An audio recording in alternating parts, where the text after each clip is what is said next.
بسم اللہ الرحمن الرحیم الحمد للہ وکفی والصلاة والسلام علی عبادہ الذین اصطفی اما بعد فاعوذ باللہ السمیع العلیم من الشیطان الرجیم بسم اللہ الرحمن الرحیم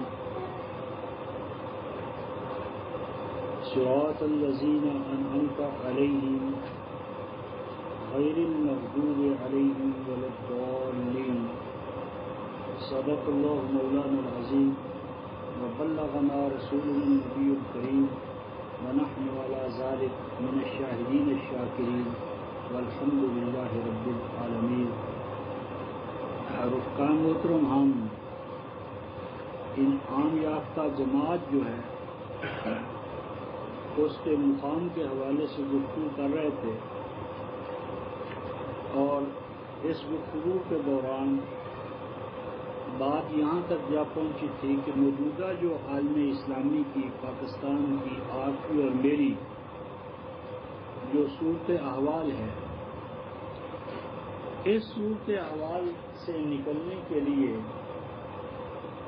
کیا تدبیر اختیار کی جائے، کیا لائے عمل یا طریقہ کار اختیار کیا جائے کہ جس کے نتیجے میں یہ جو بد سے بدتر صورت احوال ہے یہ مبدل با اصلاح ہو سکے۔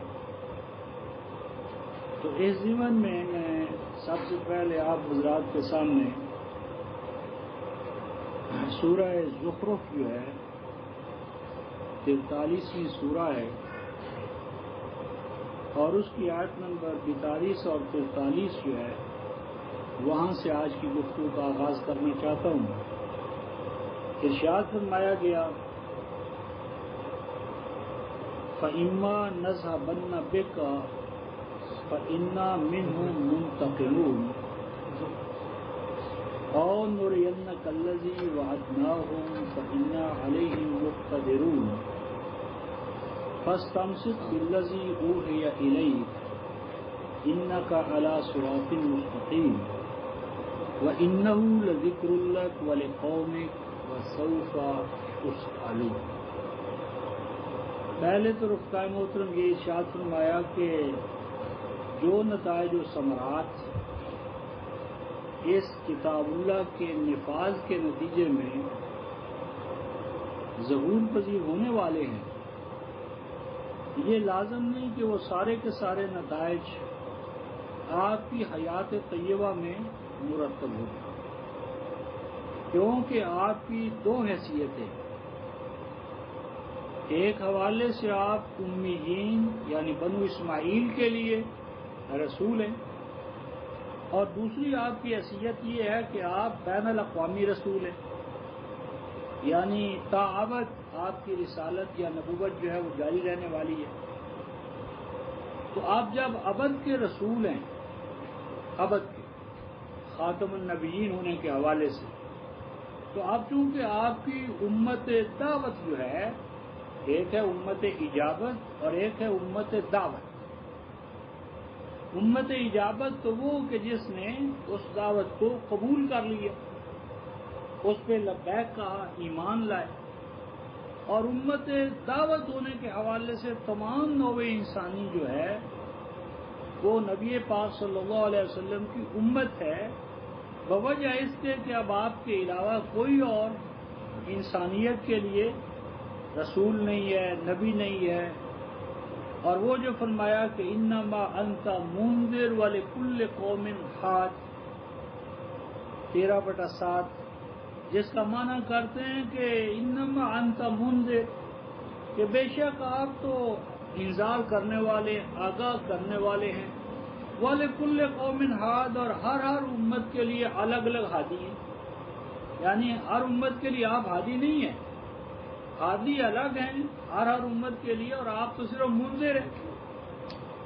تو یہ صحیح نہیں، اصل میں انت منذر وَلِحَادٍ لِكُلِّ قَوْمٍ، منذر ہیں اور آپ ہی دراصل ہادی، ہر امت کے لیے، ہر گروہ انسانیت کے لیے آپ ہی ہادی ہیں اور آپ ہی منذر ہیں، تمام نوع انسانی کے لیے نبی پاک صلی اللہ علیہ وسلم ہی ہادی ہیں اور نبی پاک صلی اللہ علیہ وسلم ہی منذر ہیں، لیکن آپ کا ہادی ہونا جو ہے وہ اس حوالے سے نہیں کہ آپ ان پرسن، یعنی آپ اپنی شخصی اور بشری حیثیت میں ہادی نہیں ہیں، آپ کی بشری اور شخصی حیثیت کو دوام حاصل نہیں ہے۔ ما جعلنا لبشر من قبلک الخلد افإن مت فهم الخالدون 21/35۔ خلود آپ کو بحیثیت بشر نہیں ہے، جس چیز کو خلود ہے وہ دراصل وہ چیز ہے کہ جو حضور علیہ السلام لے کر آئے، یعنی کتاب اللہ، یعنی قرآن پاک۔ قرآن پاک کتاب خالد ہے، اور قرآن کو لانے والا بحیثیت بشر جو ہے اس کو خلود نہیں ہے نبی پاک صلی اللہ علیہ وسلم کو۔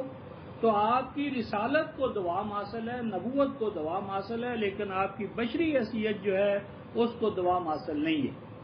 اسی بات کو سورہ الفرقان کی آیت نمبر 52 میں ارشاد فرمایا، وَلَوْ شِئْنَا لَبَعَثْنَا فِي كُلِّ قَرْيَةٍ نَذِيرًا فَلَا تُطِعِ الْكَافِرِينَ وَجَاهِدْهُمْ بِهِ جِهَادًا كَبِيرًا۔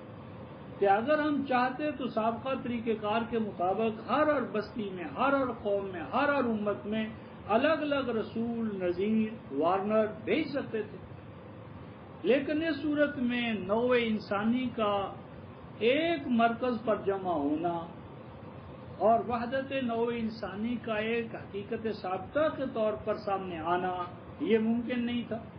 اس لیے فرمایا کہ اب ہم نے بین الاقوامی رسول بنا کر آپ کو بھیجا، اس لیے فلا تطع الکافرین، جو محدود قومی دائروں کے اندر عصبیت اور تعصب کا شکار لوگ ہیں، ان کی آپ بات نہ مانیں، اور اب آپ جہاد کریں۔ جہاد کریں کس چیز کے لیے جہاد؟ جاہدہم بہ جہادا کبیرا، سب سے بڑا جہاد کریں کس پر، کس بنیاد پر؟ قرآن حکیم کی بنیاد پر، یعنی قرآن حکیم کا اسلحہ، قرآن حکیم کا ویپن، قرآن حکیم کا ہتھیار، یہ وہ چیز ہے کہ جس پر نبی پاک صلی اللہ علیہ وسلم نے بین الاقوامی دائرے میں جہاد کرنا تھا، اور یہی جہاد کا جو عمل ہے جاری و ساری، اس میں آپ پر ہمارے لیے بھی جو قوت کا، تقویت کا، تائید کا، نصرت کا باعث ہے وہ کتاب اللہ ہی ہے۔ تو میری مراد ہے کہ بین الاقوامی دائرے میں آپ کا جو کار رسالت ہے، یہ کتاب اللہ کے حوالے سے جاری و ساری رکھنا، یہ آپ کی امت کا فریضہ ہے، آپ پر ایمان لانے والوں کا فریضہ ہے، اور اس کی جانب سورہ الانعام کی آیت نمبر 19 میں اشارہ فرمایا، ارشاد ہوا وَأُوحِیَ إِلَیَّ هَٰذَا الْقُرْآنَ، اور وحی کیا گیا ہے میری جانب یہ قرآن۔ اس میں رفقائے محترم غور طلب بات یہ کہ حاضل قرآن جب کہا تھا شیخ حاضل قرآن، تو کیا قرآن موجود تھا یا نہیں تھا؟ حاضہ جو کہا حاضہ یہ قرآن، تو کیا اس وقت حضور ٹوکرے کی طرف اشارہ کرتے تھے، کھجور کے پتوں کی طرف اشارہ کرتے تھے، ہڈیوں کو اٹھا کر لے جاتے تھے حاضل قرآن یہ قرآن ہے؟ جب سیدہ سارہ کہتی ہیں حاضہ بعلی شیخا، حاضہ بعلی، جب سیدنا سلیمان کے خط کی طرف ملکہ کہتی ہے کہ القِ الیہ ھذا، میری طرف یہ خط، تو خط تھا یا نہیں؟ حضرت سلیمان کہتے ہیں حضور سے لے جا تو میرے اس خط کو، تو وہ خط کوئی تھا یا خط جو ہے وہ اور آگ کا پلندہ تھا اور اس کی کوئی متجن شکل نہ تھی؟ تو یہ ھذا القرآن، یہ قرآن، تو یہ قرآن رفقائے محترم مرتب، منظم اور مربوط شکل میں نبی پاک صلی اللہ علیہ وسلم کی حیات طیبہ میں جمع ہوا، تیار ہوا، اور یہی قرآن مرتب، منظم اور ایک جامع اور کامل شکل میں امت کو نبی پاک صلی اللہ علیہ وسلم نے دیا۔ لیکن ہم نے سازشی ذہن کے نتیجے میں یہ مان لیا نہیں، یہ تو حضرت ابوبکر نے، عمر نے، حضرت عثمان نے فائنلی جمع کیا ہے، تو یہ ایک اور سازش ہے، تو بھائی یہ قرآن کی روح سے 100% غلط ہے۔ تو اوحی الیہ ھذا القرآن، وحی کیا گیا ہے میری جانب یہ قرآن۔ اچھا جی، یہ قرآن کیوں وحی ہوا ہے؟ مردوں کو ثواب پہنچانے کے لیے، بلا سوچے سمجھے تلاوت کر لینے کے لیے، یا جو بھی شیخ صاحب کہہ رہے تھے کہ ایک پیراگراف قرآن حکیم میں سے پڑھ لیا اور آخر میں کہا صدق اللہ العظیم، کیا مل گیا؟ ثواب۔ اس میں رفقائے محترم ہمارے علم اصول والوں نے قرآن حکیم کی جو ڈیفینیشن کی ہے، نور الانوار ہمارے ہاں اصول فقہ کی کتاب ہے، اس کے اندر قرآن کی تعریف یہ ہے کہ القرآن لفظ و معنی، کہ قرآن مجموعہ ہے الفاظ اور معانی کا، الفاظ اور معانی کے مجموعے کا نام قرآن ہے۔ اس لیے جب ہم قرآن کے الفاظ کو تلاوت کریں اور معانی کی تلاوت نہ کریں، معانی کو نہ سمجھیں، تو اصلاً ہم نے تلاوت کی ہی نہیں، کیونکہ مرکب ہے قرآن الفاظ اور معانی کا۔ تو اگر ہم الفاظ کو پڑھیں اور معانی سے پوری طرح غفلت کا ثبوت دیں، مظاہرہ کریں، تو اصلاً ہم نے تلاوت کی ہی نہیں۔ تو خیر، اوحی الی ھذا القرآن، یہ قرآن میری طرف وحی کیا ہے، کیوں کیا گیا ہے؟ اوحی الی ھذا القرآن وحی کیا گیا کیوں؟ لانذرکم بہ، تاکہ میں تمہیں جگاؤں، بیدار کروں، آگاہ کروں۔ کس کے ذریعے؟ بہی۔ یہ کہتے ہیں دوست جی قرآن کے علاوہ بھی حضور علیہ السلام پر بہت سی چیزیں بطور وحی نازل ہوئی تھیں۔ تو رفقائے محترم اگر بہت سی چیزیں قرآن کے علاوہ حضور کی طرف بطور وحی آئی ہوتی تو بہی کا لفظ نہ ہوتا، یا تو بہا ہوتا، یا بہما ہوتا، یا بہنہ ہوتا۔ بہی بتاتا ہے کہ ایک ہی چیز ہے جو بطور وحی حضور علیہ السلام کو عطا کیا گیا، وہ چیز، اور وہ صرف اور صرف قرآن ہے۔ تو اوحی الی ھذا القرآن لانذرکم بہ، کہ میں آگاہ کروں، بیدار کروں، وارن کروں اس قرآن کے ذریعے تمہیں۔ تو یہ قرآن رفقائے محترم وحی بطور وحی جو ہمیں عطا ہوا، تو جاگنے کے لیے، جگانے کے لیے، بیدار کرنے کے لیے۔ اور اس کے بعد جو ارشاد فرمایا گیا کہ یہ صرف میرا کام نہیں ہے، صرف رسول کا کام نہیں ہے کہ وہ اس قرآن کے ذریعے جاگے، جگائے، بیدار کرے، آگاہ کرے۔ آگاہی، بیداری اور جاگنے جگانے کا عمل یہ صرف رسول کی ذمہ داری نہیں ہے۔ آگے کیا فرمایا؟ وَمَن بَلَغَ، وَمَن بَلَغَ، اور جس تک یہ قرآن پہنچے، اور جس تک یہ قرآن پہنچے اور انڈرسٹوڈ ہے وہ اس پر ایمان بھی لے آئے۔ تو جس تک یہ قرآن پہنچا اور وہ اس پر ایمان لایا، وہ قرآن حکیم کو آگے پہنچانے کا، انذار کرنے کا، خبردار کرنے کا وہ جواب دہ بن گئے۔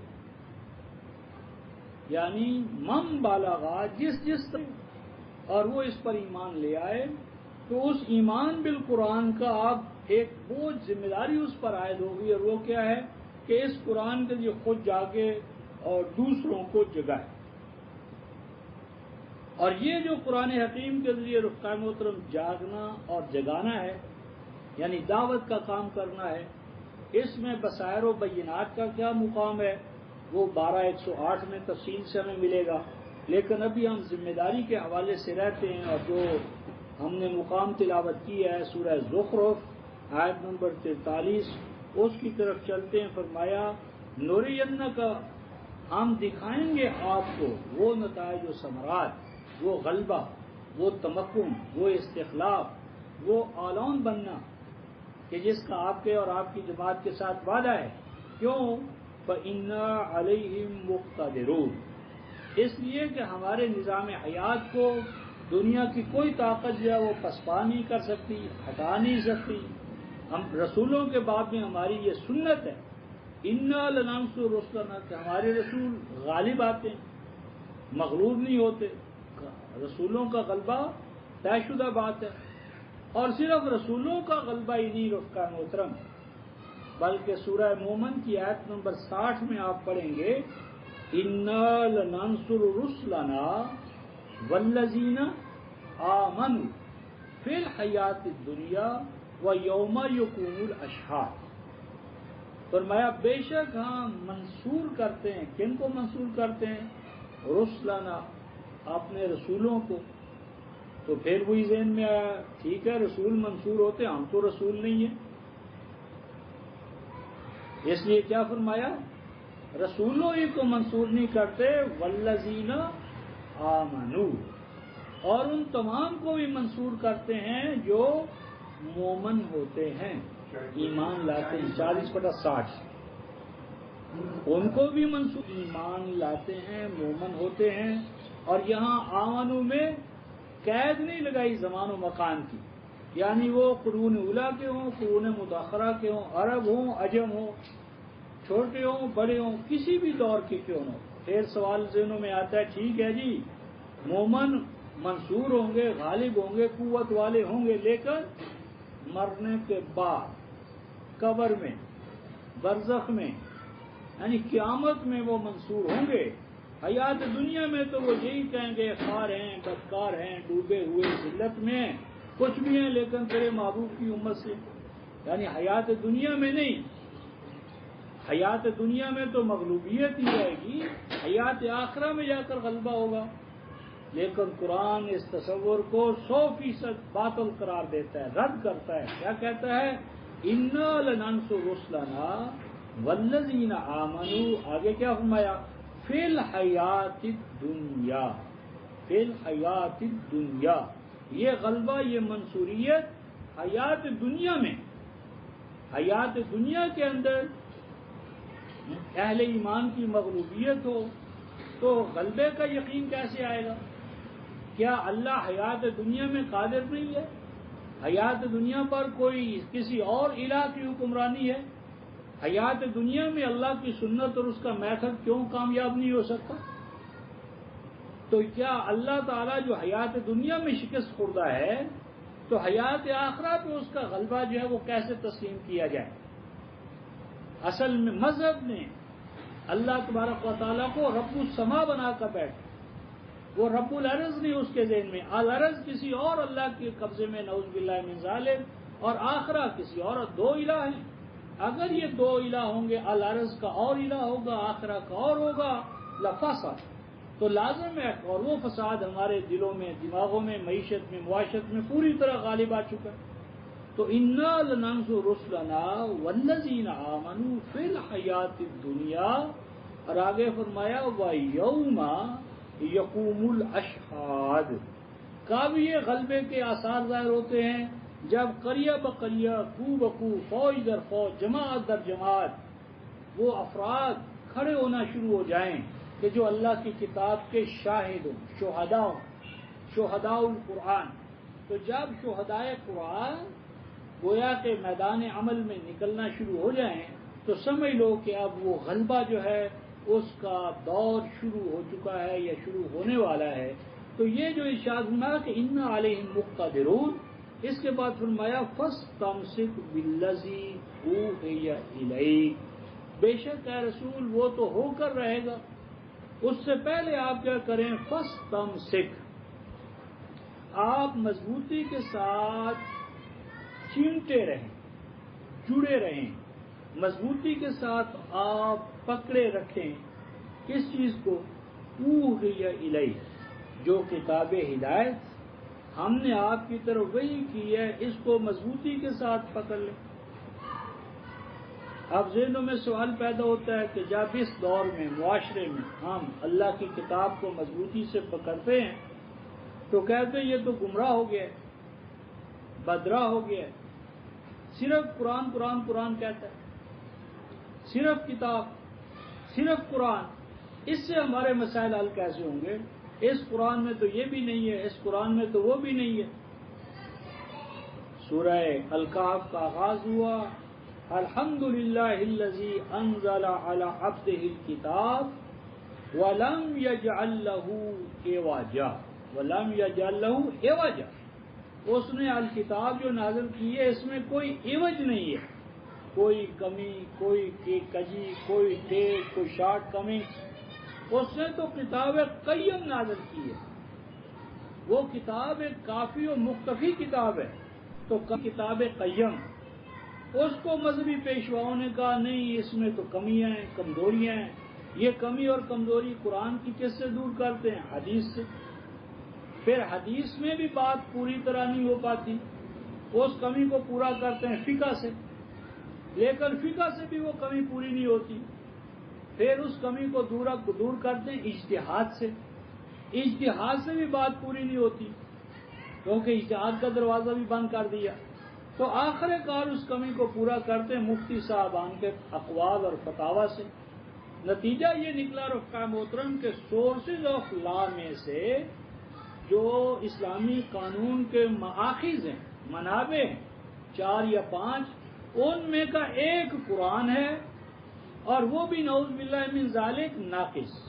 کیوں کہ اس کا جو نقص ہے وہ پہلے حدیث سے دور کیا، حدیث کا نقص فقہ سے دور کیا، فقہ کا نقص اجتہاد سے دور کیا، اور اجتہاد کا دور مفتی صاحب کے فتاوی سے دور کیا، اور آخری درجے میں جس کو انہوں نے کافی سمجھا وہ کون ہے؟ اپنے جیسا انسان، مفتی۔ مفتی انسان ہے، مخلوق ہے، معصوم نہیں ہے، تو جو اللہ تعالی کی کامل و مکمل کافی و خود مختفی کتاب تھی اس کو تو قرار دے دیا ناقص، اور اپنے جیسے انسان کو دین میں شارع مان لیا۔ تو یہ وہ شرک ہے رفقا محترم کہ جس میں آج پورا عالم اسلامی جو ہے وہ مبتلا ہے۔ ام لہم شرکاء شرعوا لہم من الدین ما لم یأذن بہ اللہ 42/23۔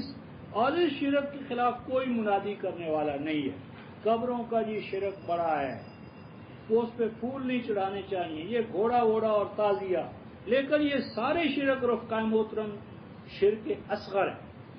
سب سے بڑا شرک جس سے تمام یہ شرک پھوٹتے ہیں، جنم لیتے ہیں، شریعت یعنی شریعت سازی کا شرک، اللہ تعالیٰ کی کتاب کا ہم پلہ کسی اور کتاب کو قرار دینا، یہ وہ شرک ہے کہ جس کی پاداش میں قومیں مٹتی ہیں، اور ہمارا مٹنا یہ دراصل اس شرک کے نتیجے میں ہے کہ ہم نے اللہ کی کتاب جیسا ہم پلہ ہی نہیں بلکہ قاضی و حاکم کہ السنت قاضیۃ علی القرآن ولیس القرآن قاضٍ علی السنہ، کہ قرآن پر حدیث سنت قاضی ہے، اور قرآن بیچارے کو یہ حق حاصل نہیں ہے کہ یہ سنت یا حدیث کے بارے میں فیصلہ کر سکے، ان پر کوئی فیصلہ کون حیثیت میں کوئی تبصرہ کر سکے، ریمارکس دے سکے، یہ قرآن کی نعوذ باللہ حیثیت نہیں ہے۔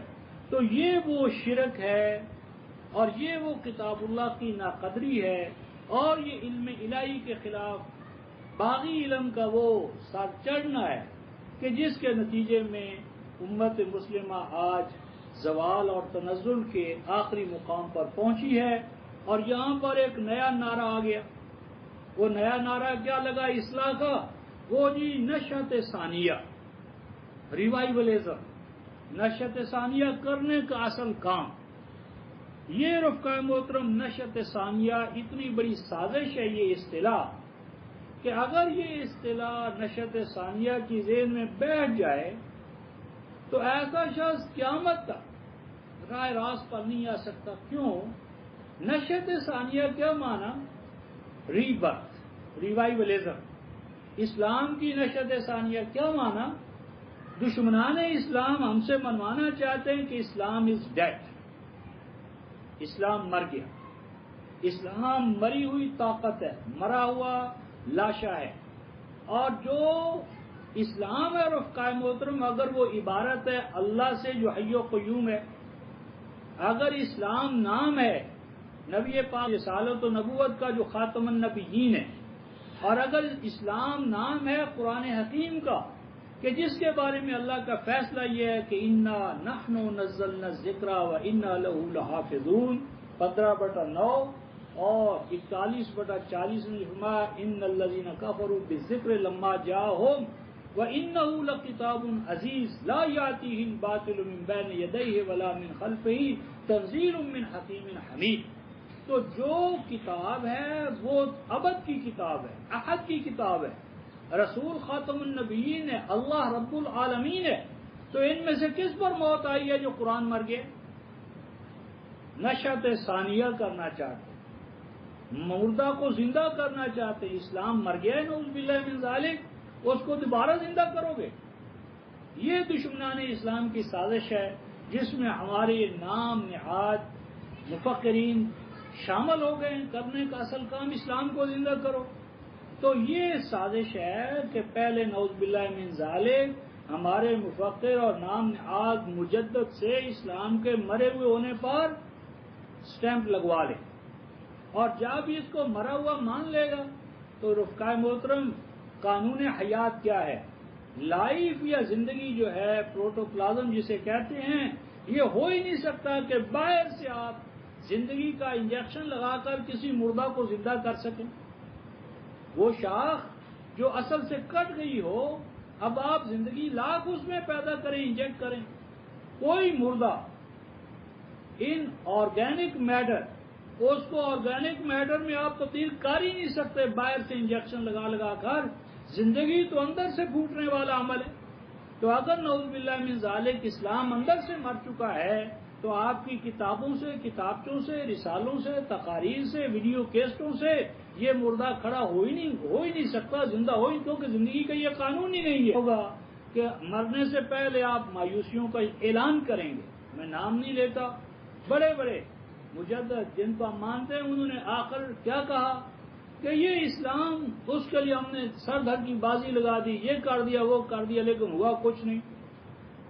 یہ مایوسی کا اعلان موت سے پہلے آپ کے اور ہمارے مجدد کی زبان سے کروا کر دشمنان اسلام اس کی عالمی سطح پر اشاعت کرتے ہیں، تاکہ یہ بتایا جا سکے کہ اس میں تمہاری نجات نہیں، آؤ ہمارے پاس، آؤ ہماری ڈیموکریسی کے پاس، آؤ ہماری جمہوریت کے پاس، آؤ ہماری سیاست کے پاس، آؤ ہمارے معیشت اور معیشت کے نظام کے پاس، کیونکہ اسلام تو مر چکا، تمہارا مجدد اعتراف کر چکا، اس نے جدوجہد کی، اس نے محنت کی، اس نے سٹرگل کی، زندگی بھر وہ اس کام کو، اس مردہ کو زندہ کرنے کے لیے اس نے اپنے آپ کو وقف کر دیا، لیکن زندہ ہے، مردہ ہے کہ پھر وہ لاشا اٹھ ہی نہیں سکا۔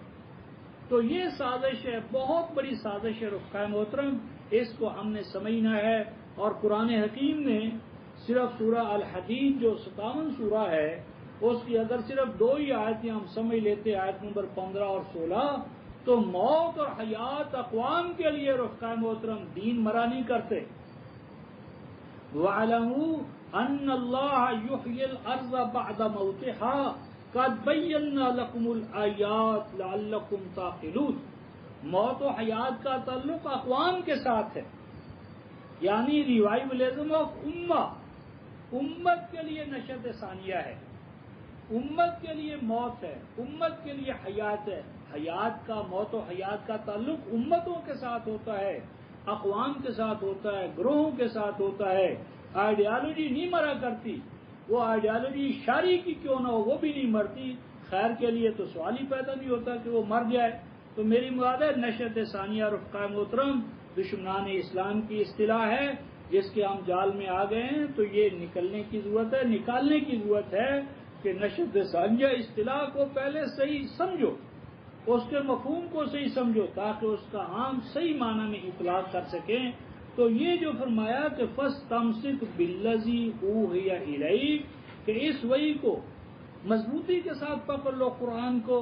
اور مولوی کہے گا، لوگ کہیں گے بہک گیا ہے، یہ بہک گیا ہے، قرآن کرتا رہتا ہے۔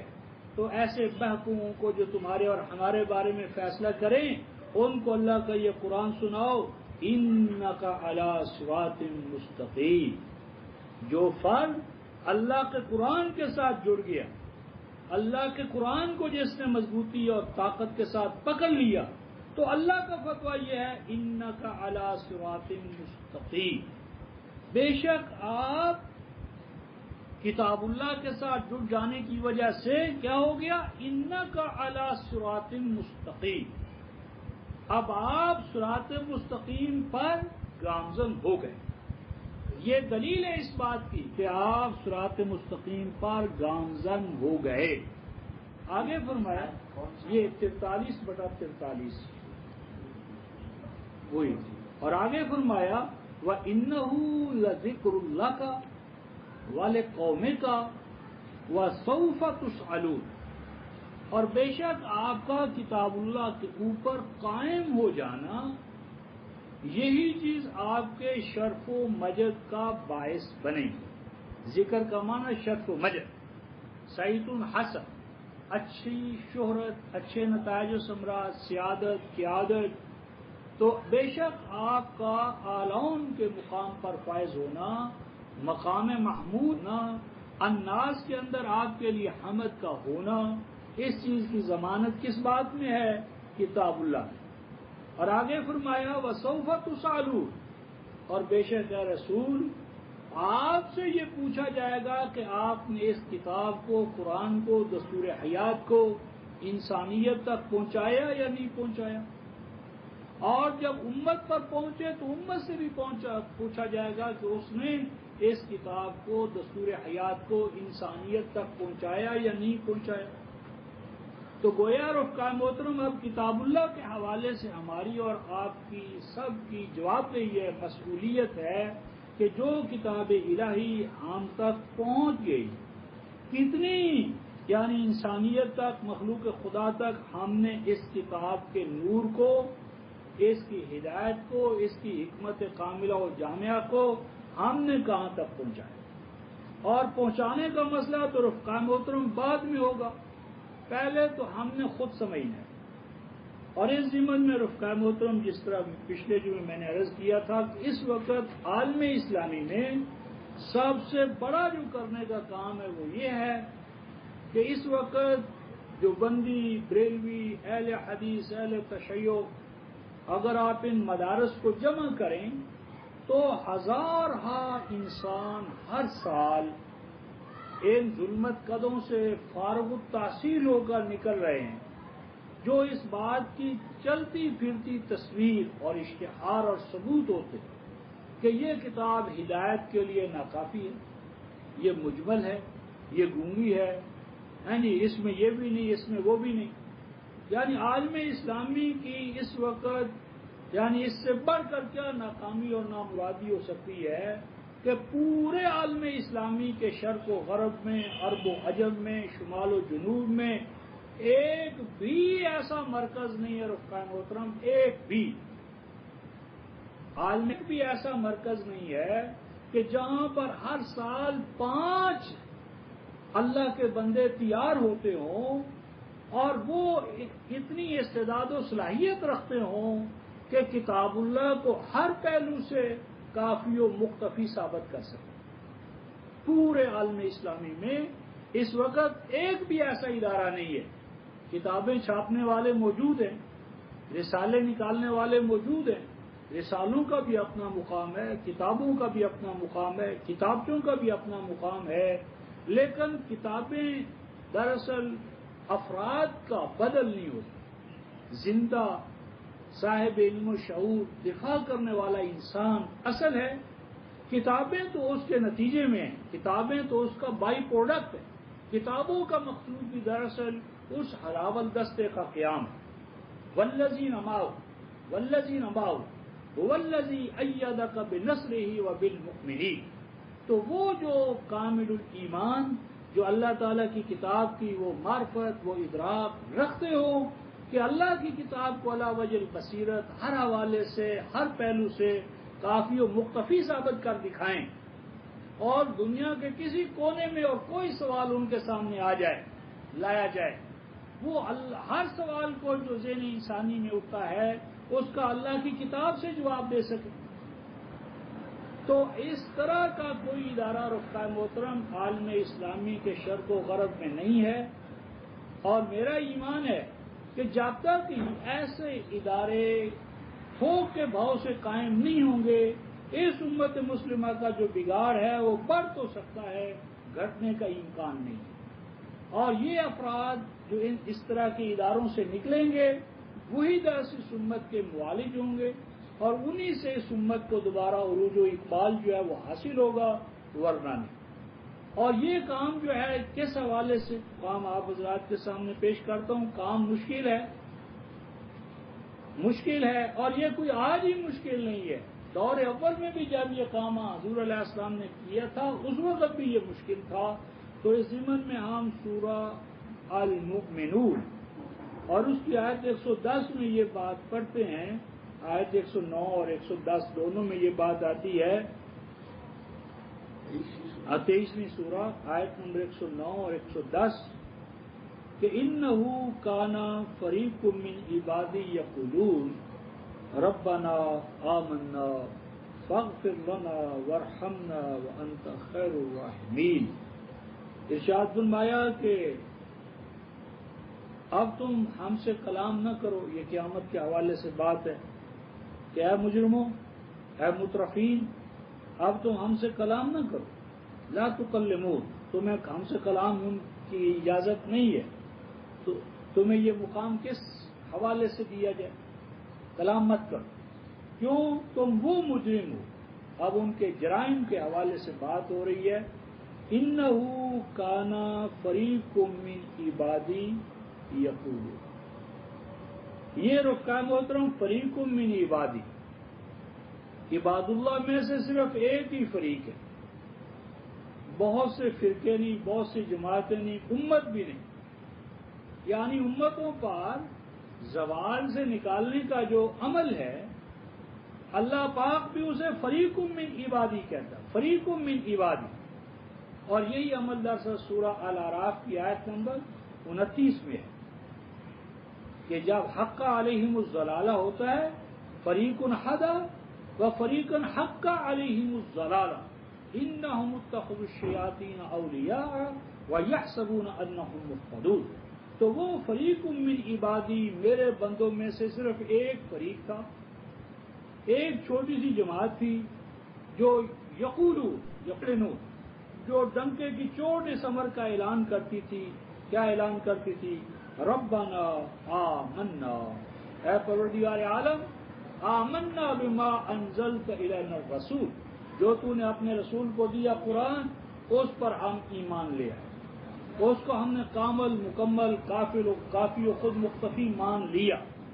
اے پروردگار عالم فاغفر لنا، جب ہر طرف ظلمت ہی ظلمت ہو، تاریکی ہی تاریکی ہو، تو ظلمت اور تاریکی کے اندر حق کو پہچاننا، اللہ کے نور کی معرفت حاصل کرنا مشکل کا۔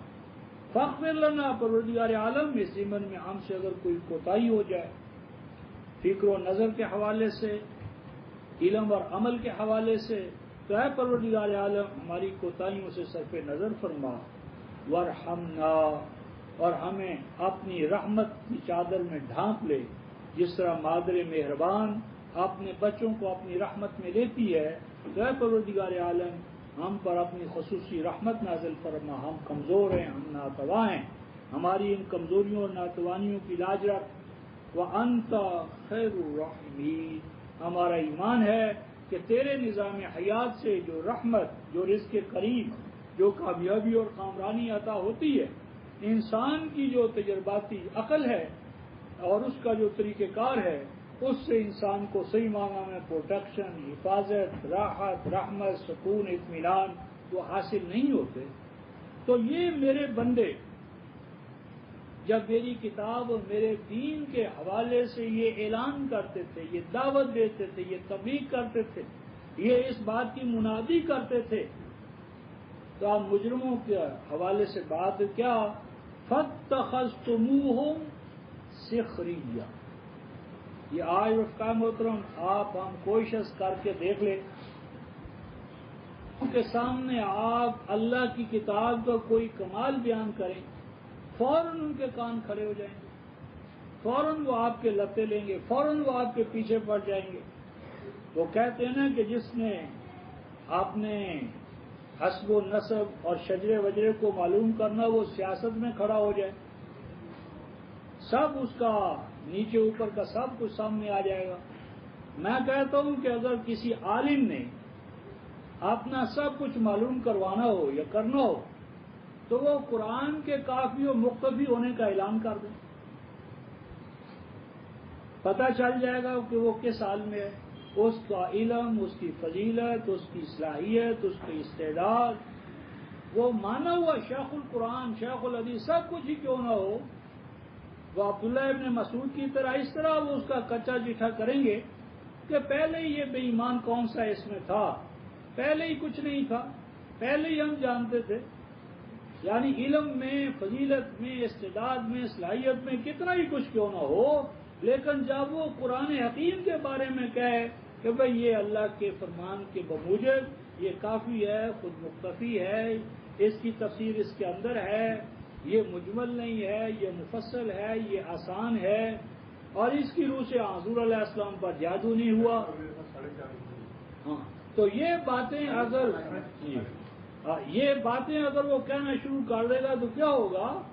فوراً فاتخذتموہم سخریہ، تو فوراً فرمایا کہ تم ان کا مذاق اڑانا شروع کر دیتے تھے، مذاق اڑاتے تھے تم ان کا.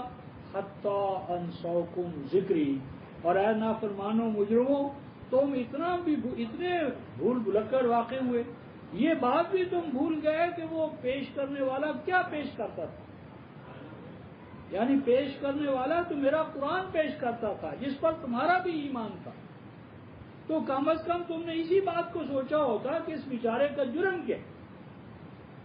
یعنی یہ شیخ صاحب، یہ قائد صاحب، جنجوہ صاحب اگر کسی مجمع میں قرآن کی طرف توجہ دلائیں، اس کے کسی کمال کی طرف توجہ دلائیں تو پنجے جھاڑ کر پیچھے پڑ گئے. تو اللہ کے بندو تم نے سوچا ہوتا کہ اس کا جرم کیا تھا. اس نے کیا کہہ دیا کہ اس قرآن کو بامانہ پڑھو، اس کا مفہوم بھی جانو، اس کا مقصود بھی جانو، اس حوالے سے گفتگو کرو، تو اتنا بڑا جرم ہے کہ آستینیں چڑھا کر تم ان کے پیچھے پڑ گئے. فَاتَّخَذْتُمُوهُمْ سِخْرِيًّا حَتَّىٰ أَنسَوْكُمْ ذِكْرِي، تم یہ بھی بھول گئے کہ ان بندوں نے کیا جرم کیا ہے. یہی ان کا جرم ہے کہ انہوں نے تمہیں میرا قرآن یاد دلا دی. بھئی آپ نے کوئی باپ دادا کا کمال بیان نہیں کیا، آپ نے کوئی شخصی مسئلہ نہیں رکھا تو یہ رکھا کہ اللہ کے قرآن کو سوچ سمجھ کر پڑھو، یہی ان کا جرم ہے. اور آگے قرآن کہتا ہے وَكُنْتُم مِّنْهُمْ تَضْحَكُونَ، اور جو ہی میرے بندوں نے میرے قرآن کے بارے میں تمہیں دعوت دینا شروع کر دی تو تم نے اسی بات پر ان کا مذاق اڑانا شروع کر دی. جس طرح کوئی شخص قرآن کی طرف متوجہ کرے اور اس کی داڑھی نہ ہو، اور لو جی قرآن قرآن قرآن، چہرہ تو دیکھو، داڑھی ہے نہیں، شکل ان کی کیا، لباس ان نے کیا پہنے ہوئے، گاڑی پر آئے ہیں اور قرآن قرآن کرتے. تو یہ کیا کنتم منہم تضحکون، تو تم ان کو مذاق کی چیز بنا لیتے تھے اس بات پر کہ ان کو قرآن پہ بات کرنے کا کیا حاصل ہے، جن کی شکل وضاقت ہم جیسی نہیں ہے، نہ مولوی نہ شیخ نہ پیر، اور قرآن کی بات کرتے. اس کے بعد اللہ تعالی ارشاد فرماتے ہیں رفقائے محترم انی جزیتہم اليوم بما صبروا انہم هم الفائزون. فرمایا انی جزیتہم، آج کا دن ان کا دن، آج کا دن ان میرے بندوں کا دن ہے. آج جزا ان کے لیے، شاباش ان کے لیے، کامیابی اور کامرانی ان کے لیے، ان میرے بندوں کے لیے جنہوں نے کٹھن اور سخت حالات میں میری کتاب کا دفاع کیا. جب کوئی سننے والا نہیں، کوئی ماننے والا نہیں، کوئی کتاب کا قدردان نہیں، تو انہوں نے میری کتاب کی قدر کی، میرے نظام حیات کی قدر کی، اس کے لیے قربانیاں دیں.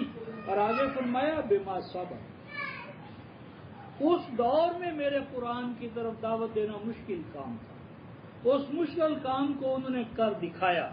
تو آج کیا ہے انہم هم الفائزون، کامیابی، سعادت مندی ساری کی ساری صرف میرے ان بندوں کے لیے. تو یہ رفقائے محترم عالم اسلامی کے اندر اللہ کی کتاب کی یہ منادی کرنا، یہ ہے اصل کرنے کا کام. تو اس کو میں نے جس طرح پیچھے ہم نے طے کیا تھا کہ 15 دن کے اندر پرچے کی جگہ پر ہمارا کوئی پمفلٹ آئے تاکہ اس کی ہم دعوت بھی کا کام بھی کر سکیں اور رابطے کا کام بھی ہو سکے. تو انہی مسائل پر میں نے کرنے کا اصل کام، اور یہ نشت ثانیہ اور یہ قرآن اور یہ ندا، تو تحریک ندائے فرقان کے نام سے ایک 64 صفحے کا ایک مکمل مطلب ہم نے پمفلٹ لکھا ہے. اس میں ندائے فرقان کا تعارف مقاصد، طریقہ کار، کرنے کا اصل کام، اور امت مسلمہ کا یہ بگاڑ جو ہے اس کے لیے پرانی حوالے سے جو اصلاح کا طریقہ کار ہے اس کی مکمل ترجمانی کی ہے، کھل کر بغیر کسی ایک پیج کے. تو وہ انشاءاللہ العزیز یہ ہفتے اتوار کو پریس میں چلا جائے گا، 2-4 دن میں، یعنی اگلی جمعرات تک امید ہے کہ وہ چھپ جائے گا، جمعے کو آپ کی خدمت میں پیش کریں گے. تو یہ ہے جس کی تقسیم اشاعت اور جتنی بھی کی جائے وہ کم ہے. اس میں ہر سوال کا ہم نے جواب دینے کی کوشش کی ہے، اور آخر میں پھر دعوت دی ہے کہ مزید بھی کوئی ہو تو حاضر ہیں. تو اس حوالے سے یہ کام کرنے کا ہے جسے ہمیں کرنا چاہیے. تو اللہ تعالیٰ ہمیں زیادہ سے زیادہ اس کی توفیق عطا فرمائے اور اپنے ایسے شرف قبولیت بخشے. اللہم ربنا تقبل منا انک انت السمیع العلیم وتب علینا انک انت التواب.